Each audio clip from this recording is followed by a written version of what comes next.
আসসালামু আলাইকুম। আমি মোহাম্মদ সাইফুল ইসলাম। নির্বাচিত জনপ্রতিনিধিকে আমরা কখনো পাশে পাই না।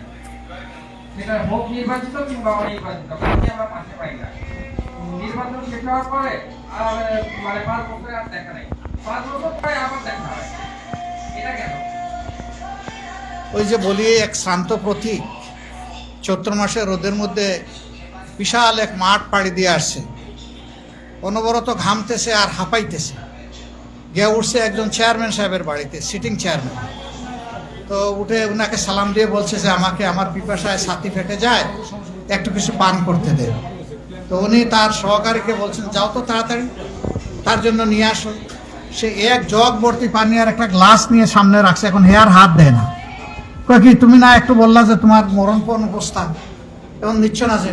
কয় স্যার, এই পানি খাওয়ার জন্য এত দূর থেকে কষ্ট করে গাম জড়াই আসছি নাকি? তাহলে কোন পানি সেটা? কয় যে ওই যে ফুস করে যে একটা উঠে। কই এটা কবে তুমি খাইছিলা? কই ইলেকশনের সময়। কই আবার ইলেকশন আসলে তুমি?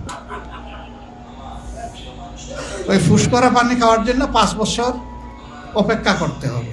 আমার এই তরুণ বন্ধুটি সেই আক্ষেপটাই করলেন যে এমনিও পাওয়া যায় না, তবে নির্বাচনের সময় একটু পাইলে এরপরে আর অদৃশ্য হয়ে যায়। অমানিসার রাতের মতো এই চাঁদ আর দেখা যায় না।